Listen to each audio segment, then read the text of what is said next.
ผลิตบ้านบอลนะ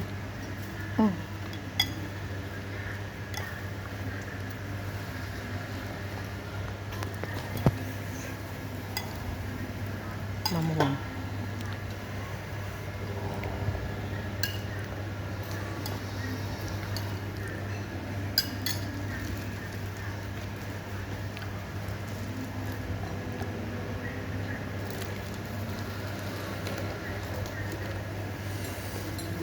ตำไอติกแซ่บๆจ้า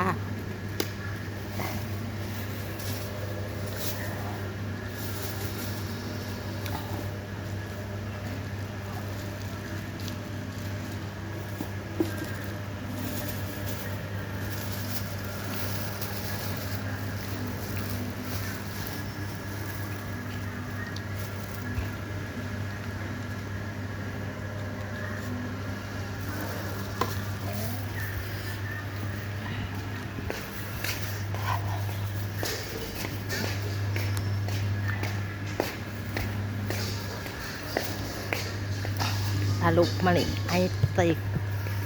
มะลิเครื่องลิ้น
ใจ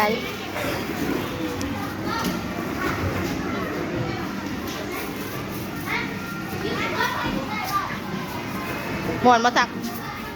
มวนบะมวนบะ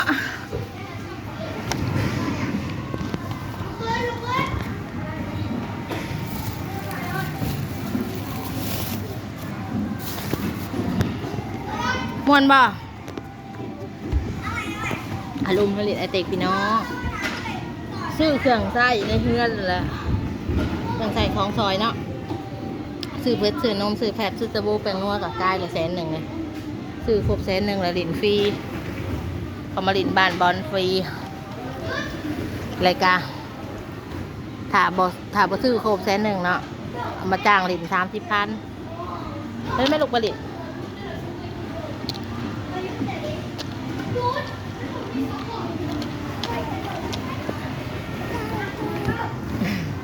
เจ้าว่าแม่ไปใส่มาจะหาแม่บ่เห็นบ่เจ้าว่าแม่ไปใส่หรอกอ่ะนั่งดิเอามาลินบ้านบอลผ่านมาลินอันนี้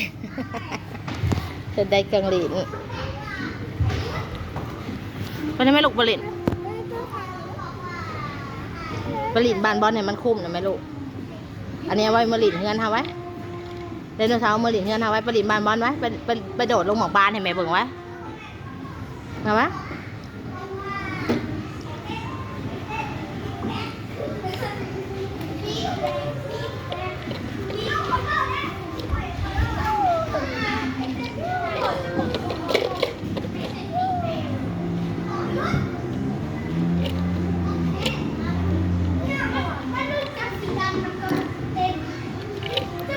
มี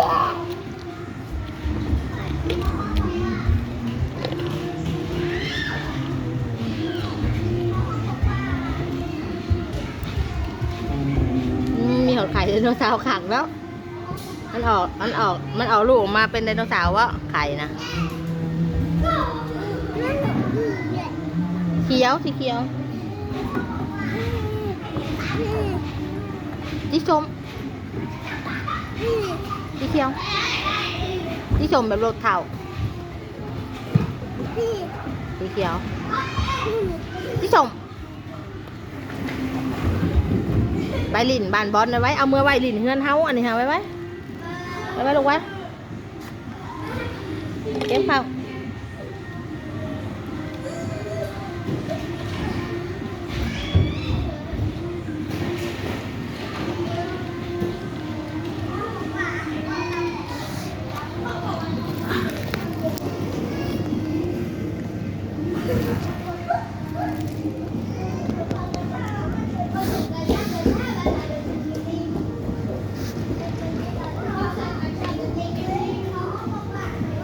เอาอันนี้แล้วลงก่อนลูกเอาอันนี้ลงก่อนเอาตัวใหญ่เนี่ยเอาใช่เอางัดใช่มาแม่งัดให้มาเลยได้แล้วลงอันลูกอัด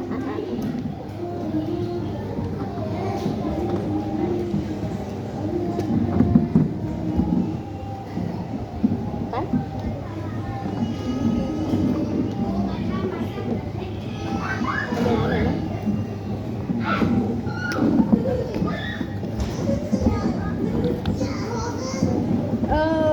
กอดดี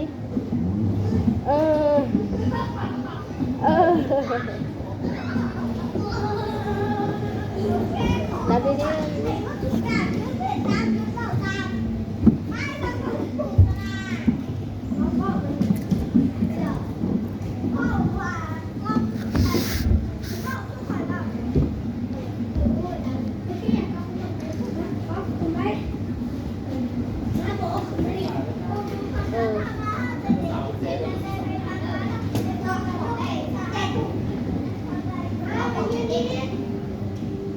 ไปลินลูกไปลินบ้านบอลลูก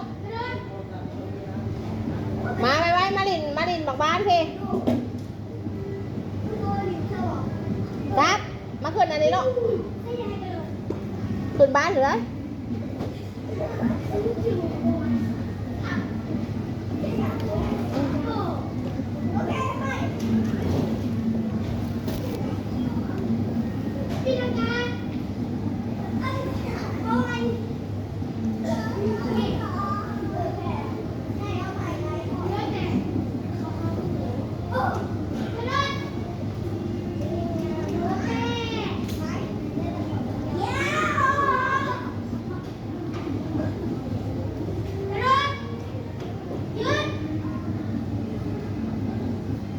จะไปขายเรื่อยๆให้เลยตาเข้ามา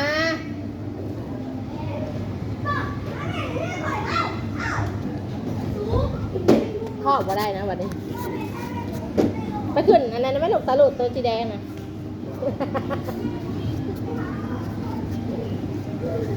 เล่นนี่นางมานี่ก็ได้ลูกนางหน้านี่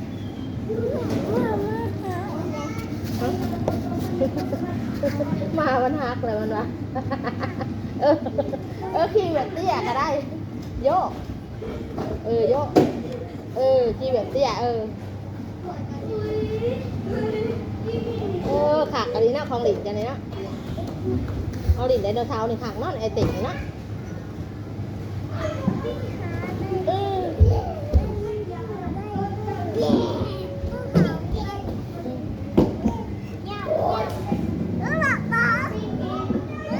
เตะบ้านได้ไปเตะบ้านทำไมเบิ่งไว้ไปเตะบ้านนะ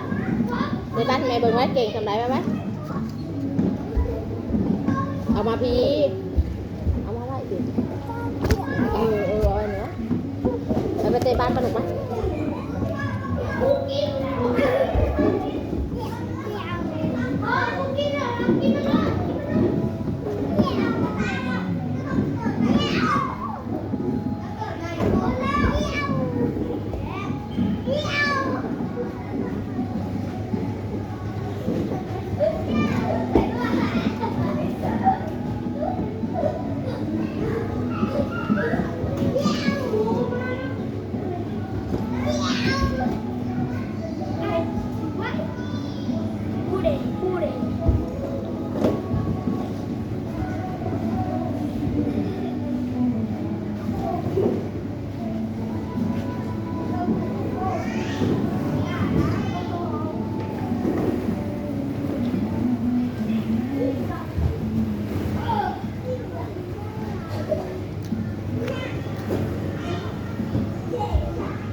ร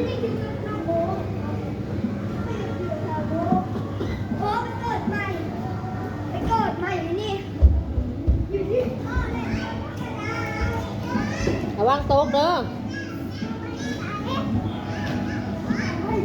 จับดีๆลงจับดีๆน่ะ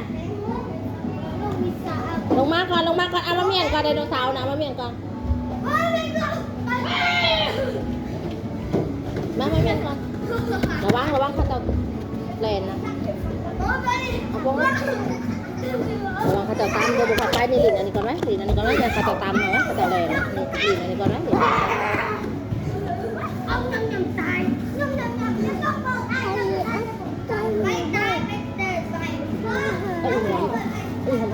ให้ทำนี่ให้บอกเขานะดูกันเอา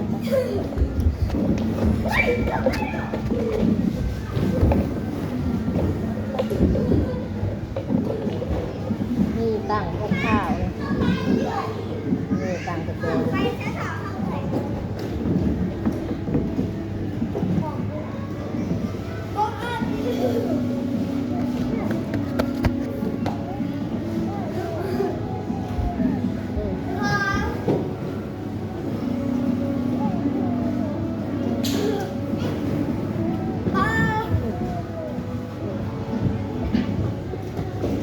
คือน้ำปลากับทโมกระทาวันจะไม่อยู่แล้วเนาะสาธารณีแล้วเนาะเรื่องอะไรอยู่นั่นเด้อ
ตัวเบียร์เขา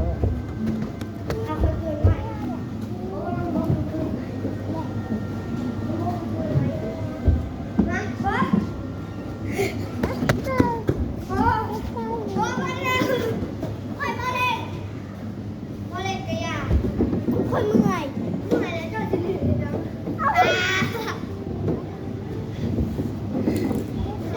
ก็จะเห็นเราคนที่ทำเลยก็จะมาเห็นให้คอยยิ้มหัวเลยก่อน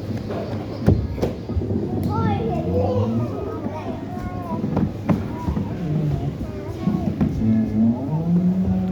จับมาเนี่ยจับมาเลยจับมาเลยจับมาจับมาดีกว่าจับมาทำดีว่าจับมาไว้ดีไว้อันนั้นหันทางขาจับ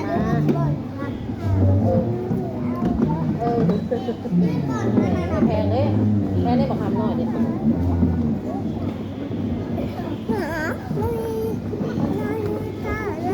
ดูให้ได้ดูให้ได้ดู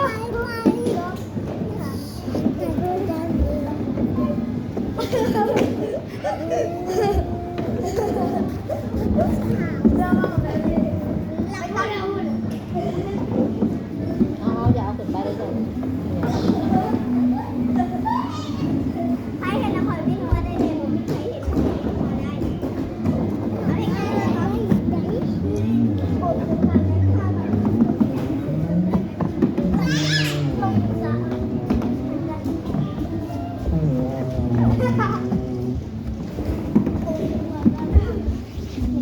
ว้าว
ต่อระวังด้วยอันตราย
จบคลิปไปเลยพ่อแม่พี่น้อ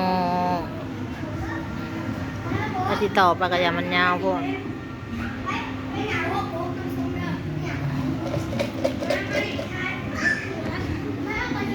มาลินเอเตกพี่น้อง